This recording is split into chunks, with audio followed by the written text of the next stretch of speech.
দেখো বলো ডাক্তার একটা গলা ফেটে গেল আমার। এমা একটা দেখি একে দেবো শিরোমত হঠাৎ এই বেদমতি তিলোত্তমার ভাই বাড়িতে বলো বলো সে কথা শোনো না, কি হেতু আগমনের বেদমতি বাড়ি বলো আমি কি বলি জানো কিছু নেই। বলো বলো বলো তোমার নেতৃত্ব চলে আসে হ্যাঁ বলো বলো নৃত্যগীত করে চলে আসে সঙ্গে সঙ্গে ওই মত ধাঁতিতে মত বাসী এসেছে। তাই মামা পাঠানো ওই নারদ চলে যায় কচুরি পাড়ায় কিছু বাছাই করে কচুরি মেয়ে নিয়ে আয়, পুনরায় নৃত্যগীত হবে। ও নারদ একটা কথা বল ভাই, আমাদের তোমার মামার নৃত্য কিন্তু আছে, আমাদের আর এক জায়গায় বায়না করেছে।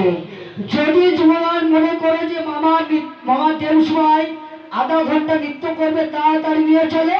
আর তাহলে তোমার মামার নৃত্য যাবো না, আমরা অন্য জায়গায় চলে যাবো। আরে চলো, চলো, চলো। আমাদের কিন্তু পয়সাটা বেশি। কেন পয়সা দেবো না? আমি পয়সা দেবো না। তুমি তো তোমরা মামার দেয় হ্যাঁ আর তুমি দিবে হয়তো ভাঙা শিখো। আরে না না, তোদের সব প্রবলেম মিটিয়ে দেবো। তাই বুঝি? হ্যাঁ গো, আর সত্যি কথা বলছো? অবশ্যই। কারণ চলে তোমার মামার যাবে, তবে হ্যাঁ চলে যাবে। চলে যাই, চলে যাই, চলে যাই, চলে যাই। চলে যাই।